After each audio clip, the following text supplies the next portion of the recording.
When you hear the name King Herod, what immediately springs to mind? For most of us, it's the ultimate villain, right? The guy from the Nativity story. The cartoonishly wicked king who orders the massacre of the innocents. Yeah, but the thing is, if you set that legend aside for a moment, the first thing the sources show us is a physical description that, well, it completely flips that image on its head. It really does. I mean, when historians found a marble statue they believe is a young Herod, the man they saw was, well, he was hardly a tyrant. What did he look like? Barely bearded, curly hair, wearing a toga.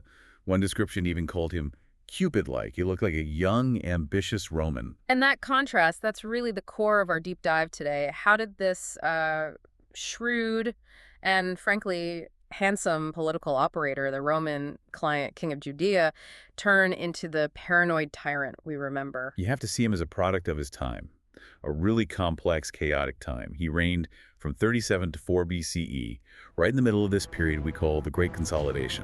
So that's when Rome is really cementing its power in the East. Exactly.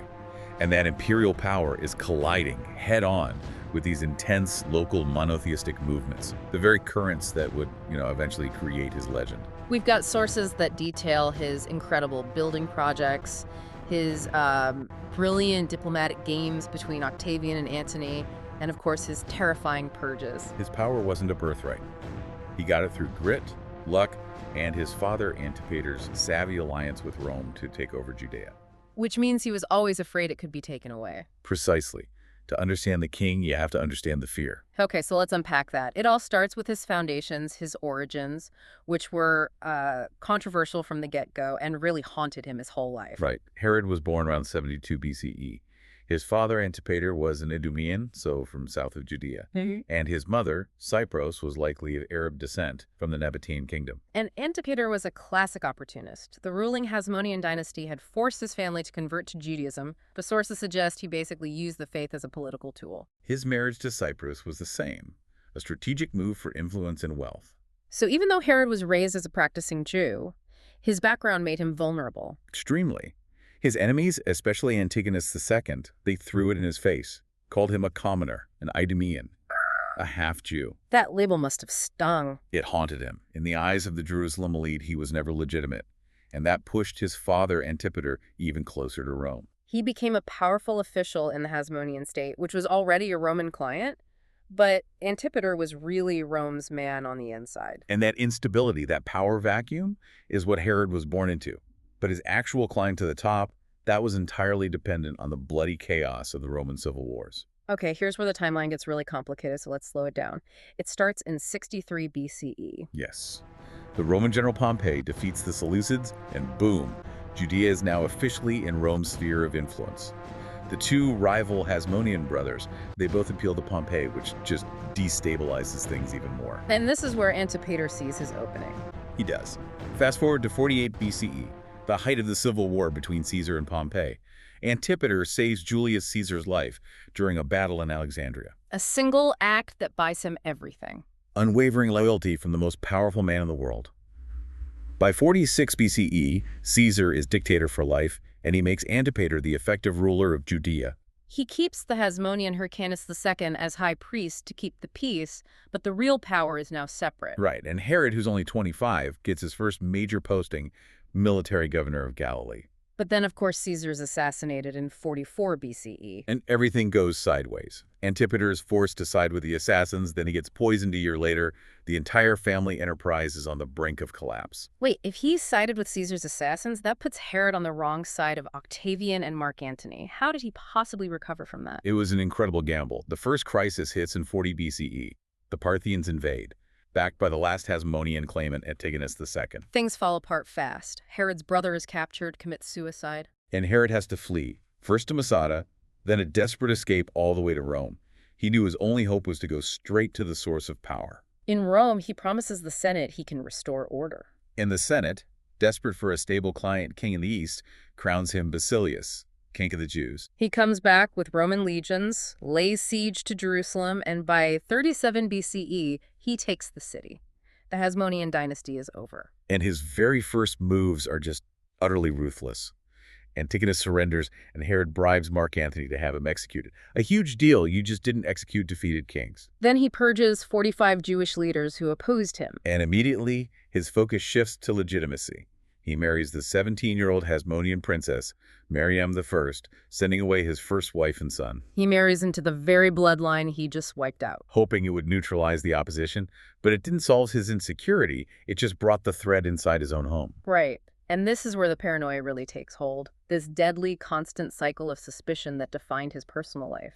It turned inward, immediately, onto his new brother-in-law, Aristobulus III. Mariamne's brother. Yes. The young man was handsome, popular, of true noble birth. He was everything Herod wasn't. So when he's made high priest, Herod sees an existential threat. And this is where the tyrant just fully emerges. At a banquet near Jericho in 35 BCE, Herod has his own guardsmen drown the 17-year-old high priest in a swimming pool. An act that demanded an explanation. Antony summons him. And this is where we get that infamous chilling command. Before he leaves, Herod tells his uncle Joseph, "Kill the Hasmonean princess if Antony kills me." It's so revealing. Joseph apparently told Mariamne this, thinking it proved how much Herod loved her. But Mariamne saw it for what it was, not passion. Josephus says she found it wicked and deranged. He was ensuring the Hasmonean line would be extinguished with him. She was right. And Herod's own sister Salome, who hated Mariamne, she uses this. She falsely accuses the princess of adultery with Joseph. And Herod, enraged that his secret command was revealed, executes Joseph and imprisons Mariamne's mother. And the pattern just repeats itself. In 31 BCE, Antony loses the Battle of Actium. Herod now has to win over the new master of the world, Octavian. So before he leaves to meet him, he gives the exact same order to his younger brother. "Kill the Hasmonean princess if Octavian kills me." It was a protocol, a kill switch on the old dynasty. And the terror just escalates from there. In 30 BCE, he executes Mariamne's 80-year-old grandfather. And then he finally turns on his wife. Mariamne I is executed in 29 BCE. She was only 25. The sources differ on the pretext.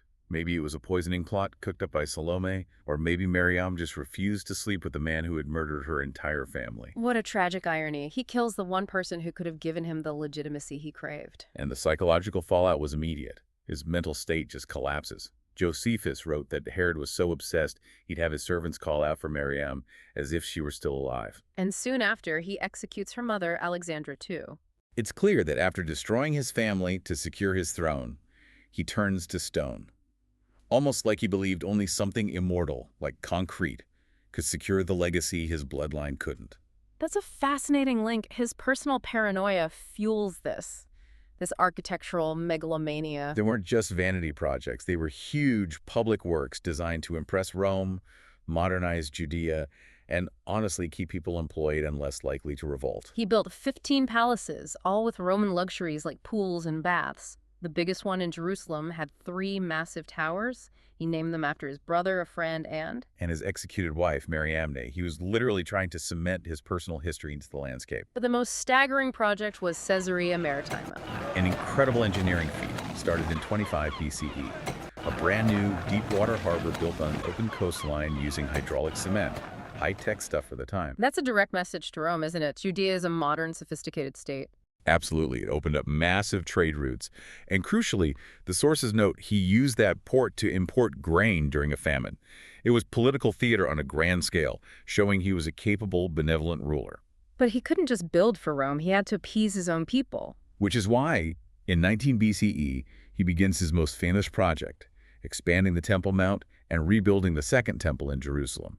A truly magnificent structure. Yet even there, his two loyalties clashed. In 10 BCE, he erects a golden eagle, a blatant Roman symbol, right at the temple gate. And that was a step too far. It caused major protests from the main Jewish sects, the Pharisees and the Sadducees. They saw it as a profound sacrilege. It shows just how thin the ice was that he was skating on. And in his final years, the paranoia returns, this time aimed at his own children. His illness probably made it worse. In 7 BCE, he executes his sons Alexandros and Aristobulus Mariamne's boys.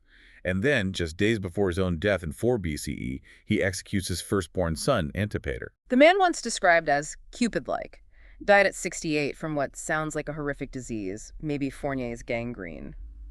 But his final command, that might be the most telling thing of all. He was obsessed with the idea that no one would mourn him, So he ordered 100 esteemed men to be locked up and executed the moment he died, just to force public grief. An order that was, thankfully, ignored. His son and sister nullified it. But it's a terrifying window into his final state of mind. So we've covered the brutal politics, the family purges, the colossal buildings. Now we have to address the thing that made him infamous. The elephant in the room. The massacre of the innocents. How does that story line up with the history we've just discussed? The most striking thing is the silence. The event is not recorded in any historical text we have outside of the Gospel of Matthew. Josephus, who meticulously cataloged every other murder, says nothing about it. Nothing. Now, we have to be analytical. Infanticide was, tragically, a part of the Roman world, so it's possible the deaths of a few babies in a small village might not have registered as a major historical event. But the only source we have is Matthew's Gospel. Correct. The story of the Magi, Herod feeling outwitted, and the order to kill all boys in Bethlehem, 2 and under.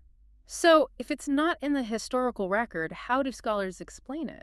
There are 2 main theories. One is that the story was inspired by the pattern of Herod's real-life cruelty. I mean, a man who murders his own sons is certainly capable of this. Plausible. What's the other theory? That it's a piece of narrative folklore. That it borrows heavily from the story of Moses in the book of Exodus, where the Pharaoh orders the killing of the Israelite children.